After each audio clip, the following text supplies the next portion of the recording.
Alors, Alexandra, d'abord, merci d'être parmi nous. Alexandra, on va essayer de brosser un petit peu ton parcours, ton train de vie, enfin la manière en tous les cas dont tu as drainé toute ta vie avec de l'art en l'occurrence, parce qu'il n'y a pas eu que la peinture. J'ai vu que tu avais fait 2 écoles de beaux-arts. Tu as fait Sao Paulo et Paris.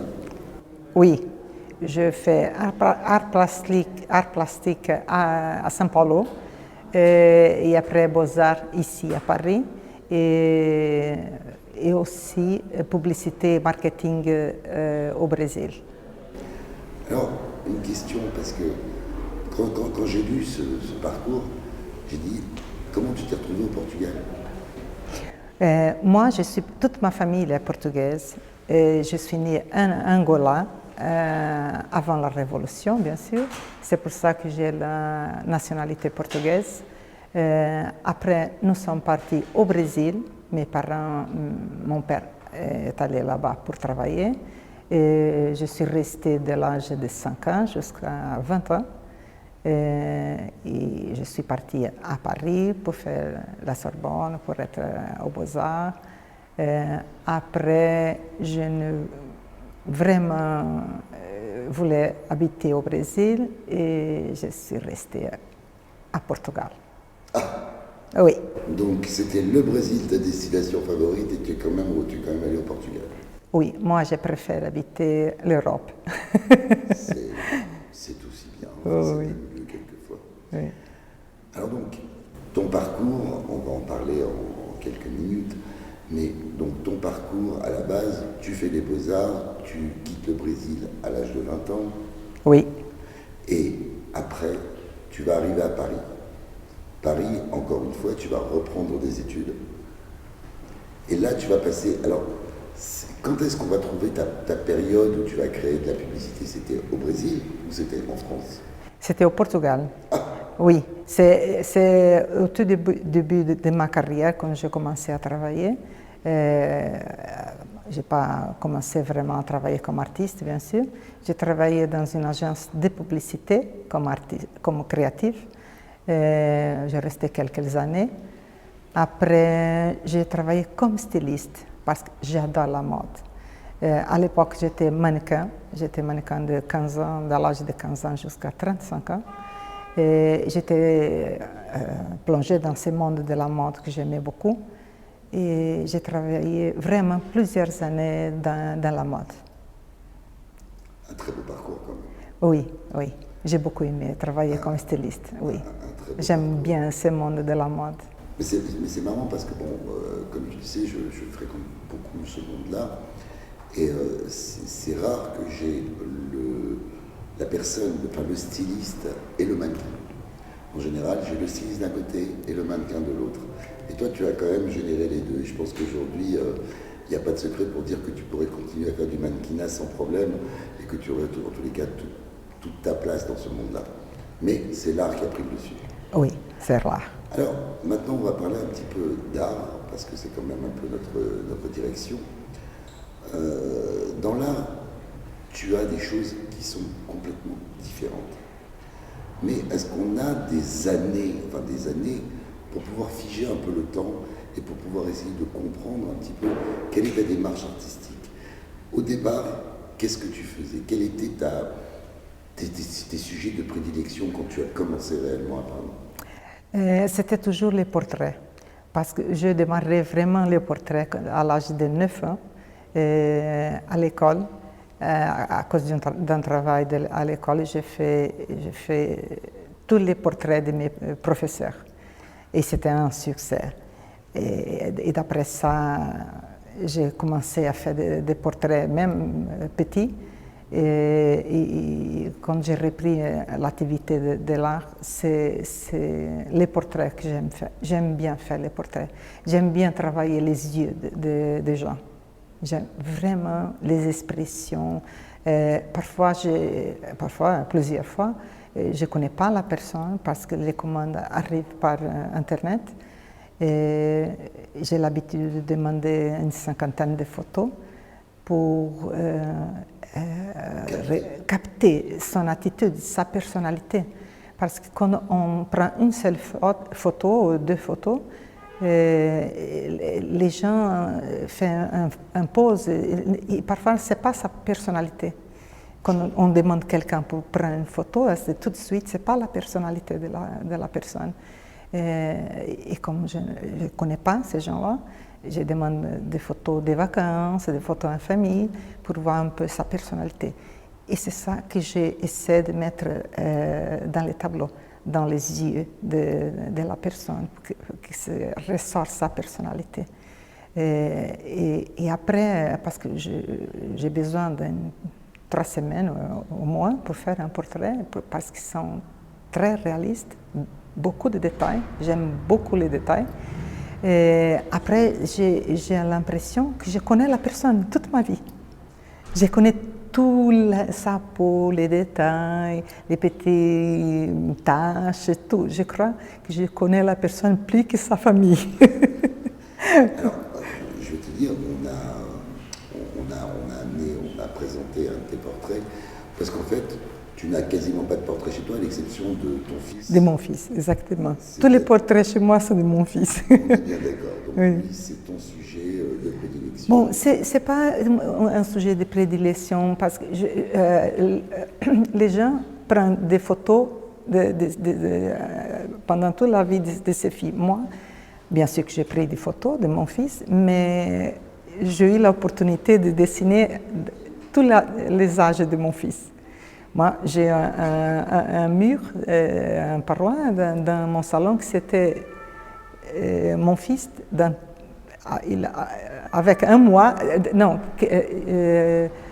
une semaine jusqu'à maintenant. C'est extraordinaire. Oui. C'est extraordinaire.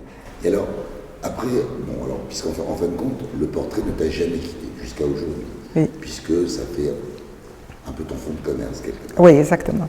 Après, tu as passé une autre période après les portraits. Et c'est ce qu'on aimerait savoir. C'est-à-dire que, par exemple, lorsqu'on voit les fleurs, c'est une autre période de ta vie. Oui, les portraits, je travaille beaucoup de portraits parce que je travaille sur commande. Voilà. Et c'est ça c'est sûr. Mais parfois, il faut faire des expositions. Comme je n'ai pas de portraits, sauf mon fils, parfois je demande à des clients les portraits. Mais pour faire des expositions, les galeries demandent de faire un thème, parfois des thèmes spécifiques. Les fleurs, c'est à cause de l'inauguration d'une galerie au Portugal, avec les thèmes spécifiques de fleurs, parce que la galerie se situe dans la rue de Fleurs, au mois de mai, c'est le mois de fleurs. Et c'est pour ça que je fais cette grande collection de fleurs. D'accord. Voilà. Et les abstraits, c'est ça? Exactement. On en arrive aux abstraits. Aux abstraits. Les abstraits, c'est un lâcher-prise. Les abstraits, c'est quelque chose qui viennent dans je veux dire, une période après, mais surtout, on sait que chez beaucoup d'artistes peintres, lorsqu'ils arrivent à faire de l'abstraction, c'est parce qu'ils ont besoin d'un moment de lâcher prise, un moment où ils peuvent s'exprimer sans avoir à valider le regard ou à regarder. C'est une manière pour les artistes en général de s'exprimer différemment. Et alors ça a pris quand ça a démarré? Pour moi, les abstraits ne fonctionnent pas de cette manière-là. Pas du tout. Parce que je n'ai pas vraiment de moments de ma vie que j'ai commencé des abstraits ou que j'ai fait des abstraits à cause de ça. Non. J'ai des abstraits qui sont anciens et je pars toujours de quelque chose. Les abstraits pour moi ne sont pas des choses... ne sont pas rien, ils sont toujours quelque chose. J'ai besoin de transmettre ce que je vois.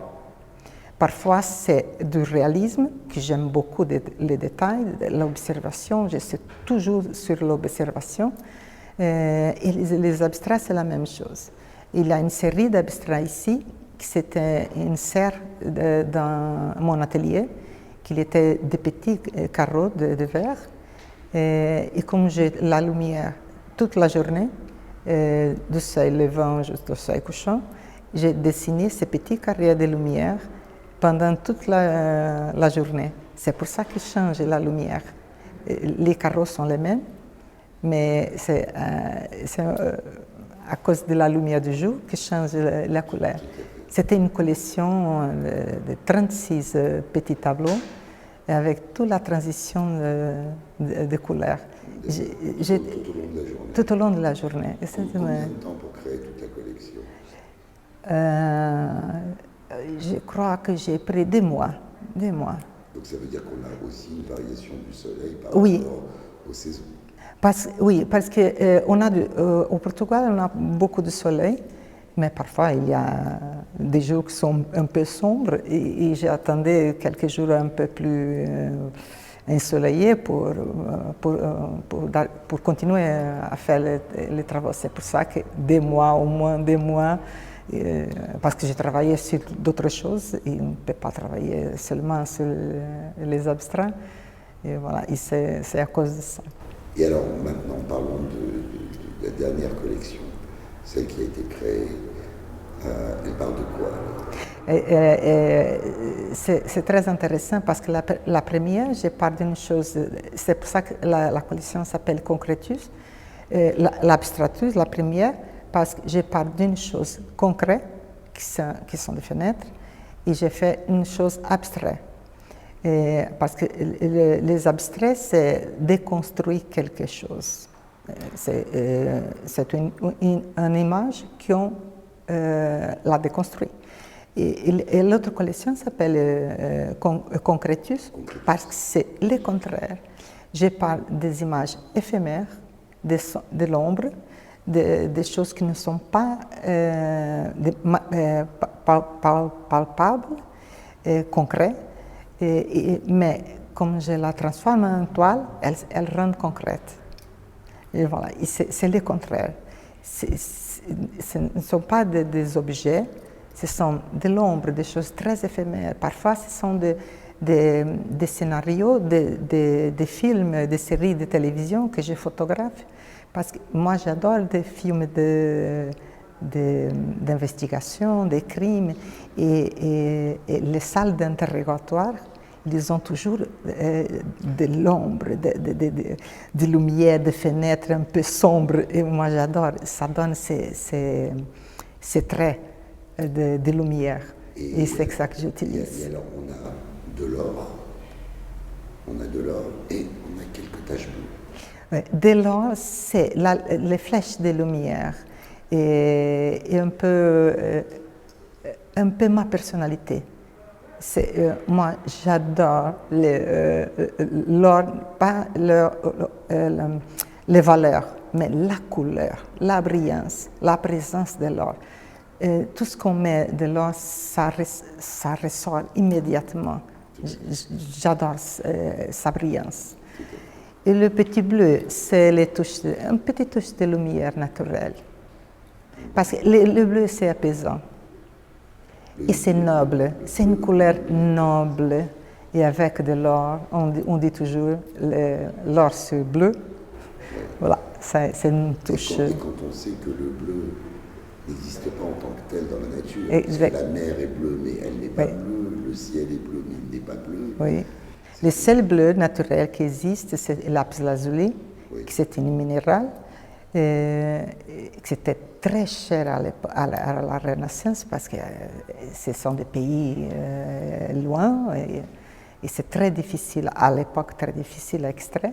Et les gens, pour montrer sa richesse, plus de bleu, plus de richesse. C'était toujours une couleur mystique dans l'art.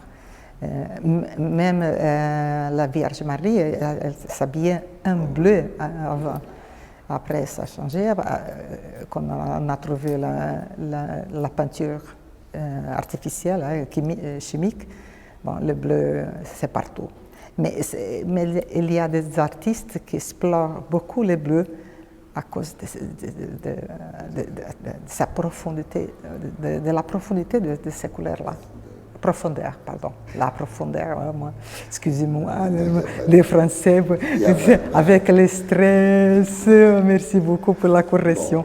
Bon, en tous les cas, merci beaucoup Alexandra, merci pour ces belles paroles, merci de nous avoir expliqué un peu ton travail. Et puis ce soir, je crois qu'on va défiler tous les deux quand même. Parce que tu es quand même mannequin, donc je vais quand même te faire passer le tapis rouge d'un bout à l'autre ce soir. Ah, merci, Et à ce soir. À ce soir, merci beaucoup. Merci beaucoup.